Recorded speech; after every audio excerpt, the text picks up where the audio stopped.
বন্ধুসকল, যদি আপোনাৰ ভিতৰত আত্মবিশ্বাস আছে তেতিয়া কোনো এটা কাম আৰম্ভ কৰাৰ আগতে আপুনি জিকি যাব। পৃথিৱীখনত যিমানবোৰ সফল ব্যক্তি আছে, লাগিলে সেইবোৰ অভিনেতাই হওক বা খেলুৱৈয়ে হওক বা বিজনেছ কৰা মানুহেই হওক, এই সকলোবোৰৰ ওচৰত আপোনাৰ এটা বস্তু একে যেন লাগিব, আৰু সেইটো হ'ল আত্মবিশ্বাস। আত্মবিশ্বাসটো সকলোৰে ভিতৰত থাকে, কিন্তু ইয়াৰ অনুভৱ সকলোৰে বাবে বেলেগ বেলেগ। আৰু ভাল কথা এইটোৱেই যে সকলোৱে অনুশীলন কৰি এই বস্তুটো বঢ়াব পাৰে। আজিৰ এই ভিডিঅ'টোত মই আপোনালোকক কেইটামান টিপছ দিব ওলাইছোঁ। যদি আপুনি সেইবোৰ মানে তেতিয়া আপোনাৰ আত্মবিশ্বাস সহজতে বঢ়াব পাৰিব। টিপছ নম্বৰ 1, নিজৰ সাজ পোছাকবোৰ পিন্ধা ধৰণ সলনি কৰি দিয়ক। বন্ধুসকল, এই কথাটো আপুনিও জানে যে যেতিয়া আমি ভাল কাপোৰ এখন পিন্ধি যাওঁ তেতিয়া আমাৰ বাহিৰৰ চেহেৰা নিজে নিজে আমাৰ কনফিডেন্স বাঢ়ি যায়। দৰাচলতে ভাল দেখাটো আপোনাৰ মানুহবোৰৰ আগত দেখিবলৈ কনফিডেন্স বঢ়াই দিয়ে। সেইবাবে সকলোতকৈ প্ৰথমতে নিজৰ পিন্ধা উৰাবোৰ সলনি কৰি দিয়ক। যিটো আপোনাৰ লগত মিলে সেইটোহে পিন্ধক। কেতিয়াও নকল নকৰিব। এইটো আৱশ্যক নহয় যে আপোনাৰ সন্মুখত থকা মানুহজনৰ ড্ৰেছিং ষ্টাইল আপোনাৰ লগতো একেই মিলিব। টিপছ নম্বৰ 2, সদায় চকুত হৈ কথা পাতক।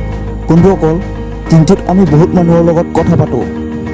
যেতিয়া কাৰোবাক লগ পাওঁ বা কাৰোবাৰ লগত কথা পাতোঁ তেতিয়া সেইটো সদায় মনত ৰাখিব যে সন্মুখত থকা মানুহজনৰ লগত চকুত হৈ কথা পাতক। কেতিয়াও নিজৰ দৃষ্টি আন ক'ৰবালৈ নকৰিব। দৃষ্টি বেলেগত কৰাটোৱে আপোনাৰ নিজৰ আত্মবিশ্বাস কম নোহোৱা যেন কৰিব। সেইবাবে চকুত হৈ কথা পতাটো কেতিয়াও নাপাহৰিব। চকুত হৈ কথা ক'লে সন্মুখত থকা মানুহজনৰ ওপৰত ভাল এটা চাপ পৰে।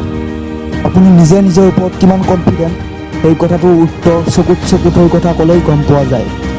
টিপছ নম্বৰ 3, সদায় আপোনাৰ অতীতত হোৱা সফলতাবোৰ মনত ৰাখিব। বন্ধুসকল, যেতিয়া আপুনি কোনো এটা কামত সফল হয় তেতিয়া আপোনাৰ কনফিডেন্স লেভেল বহুত ওপৰত উঠি যায়। এইটো কাম আপুনি নাৰ্ভাছ হোৱা সময়ত কৰিব পাৰে।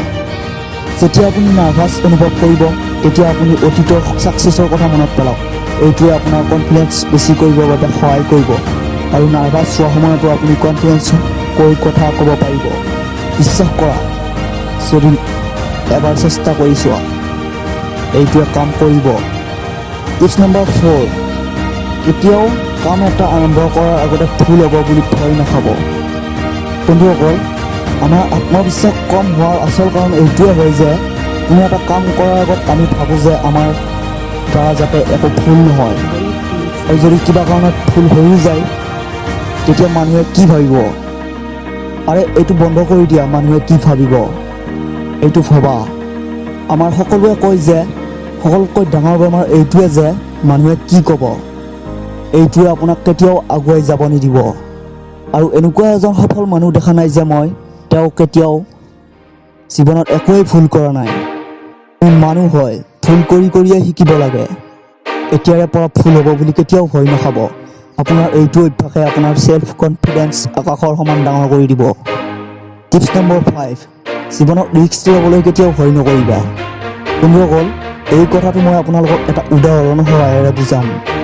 বন্ধুসকল, মুকেশ আম্বানীৰ লগত পইচা কম আছিল যে তেওঁ ইমান প্ৰতিযোগিতা হোৱাৰ পিছতো 2.5 লাখ কোটি টকা খৰচ কৰি টেলিকম কোম্পানীত ভৰি দিছে, নহয়নে? পুনৰ তেওঁ এটা ৰিস্ক লৈছে, কাৰণ তেওঁৰ নিজৰ ওপৰত ভৰসা আছে যে তেওঁ সফলতা নিশ্চয় পাব, আৰু তেওঁ সফল হৈও গ'ল। সেইবাবে বন্ধুসকল, ৰিস্ক ল'বলৈ কেতিয়াও ভয় নকৰিবা। যদি জিকি যোৱা তেতিয়া ছাকচেছ আৰু কনফিডেন্স দুয়োটাই পাবা, আৰু যদি হাৰিও যোৱা তেতিয়াহ'লে বহুত কিবাকিবি শিকিবলৈ পাৰিবা।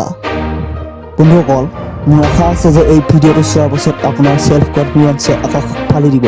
আৰু যদি ভিডিঅ'টো লাইক কৰক আৰু বন্ধুৰ সৈতে শ্বেয়াৰ কৰিবলৈ একেবাৰে নাপাহৰিব। ধন্যবাদ।